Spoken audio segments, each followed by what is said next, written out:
Yo, what's up dudes, it's Fanu. Let's take a look at how to create this type of bass sound with Ableton Live Wavetable.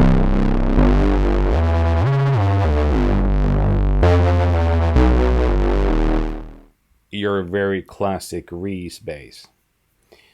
Let's start with Wavetable. So,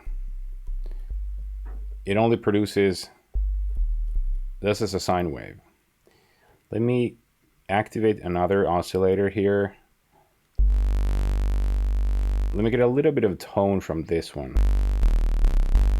I'll keep this one as my guideline.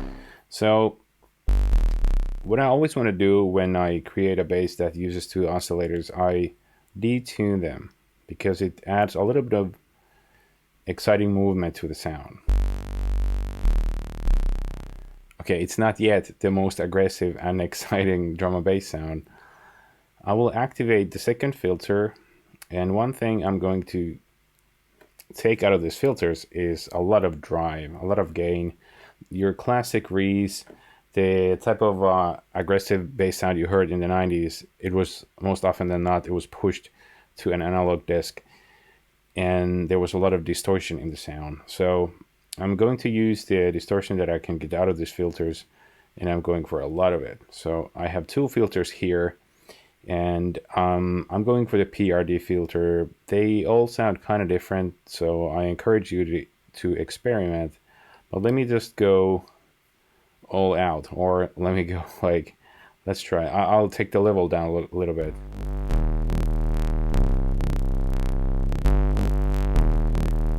I'll make the bass mono.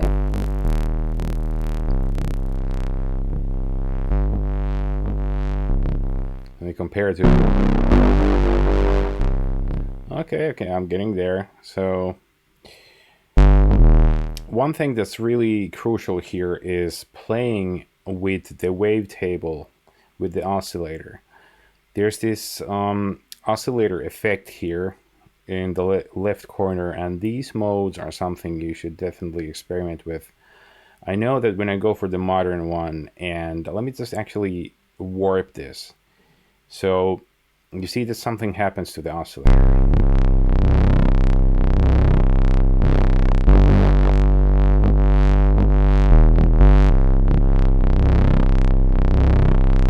So I often like to do this when the distortion is getting kind of heavy already. I'm getting pretty close to where I want to go. So let me fold this. This is definitely a great tone shaping tool with oscillators. So we're getting there. This is my reference.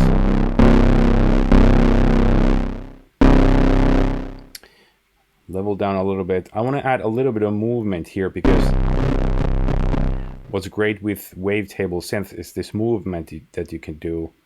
Let me put this here. So this is in a big roll. So let's go to Matrix and add. The nice thing here is if you don't see a parameter, you just click on it, and this is the one that I want to have moving. So LFOI could be assigned to oscillator 1 fold, which is the oscillator shaping effect. So I think it's a little fast. So let me go to mod sources, and LFOI, let's make it slower. This is the one.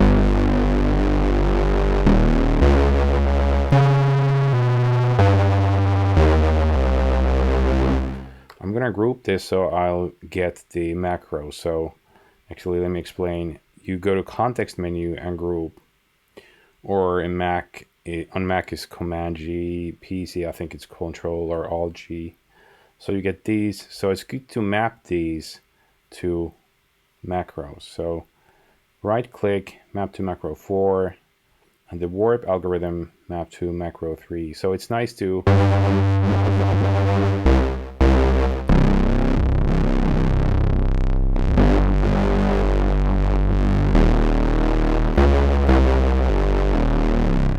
here you have the glide parameter. So if you want to make the glide to a note, from a note to another a little slower, you can use this. So I will play 2 notes, like overlapping notes.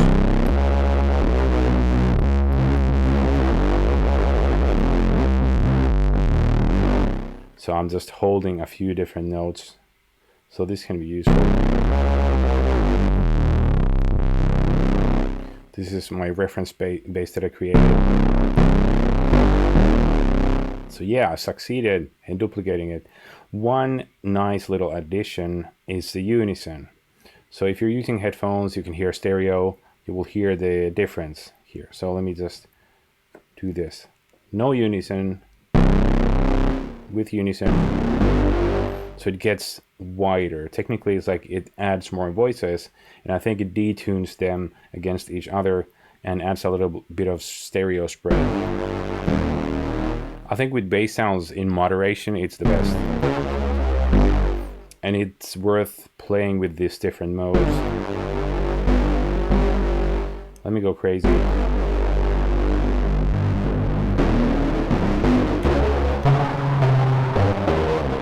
It may be a little much depending on what you want though. But this phase sync is interesting because it definitely sounds kind of, it gets even more aggressive.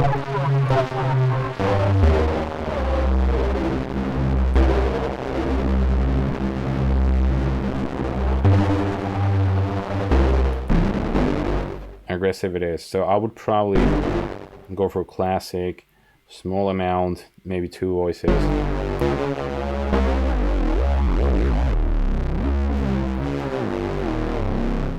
That is it. I will put the preset on my Patreon so you can grab it there. So learn to do this and then get deeper with these wavetables and these effects, because these warping and folding effects for the wavetables have a huge effect on the sound. I hope it helps. Get crazy, aggressive with drum and bass.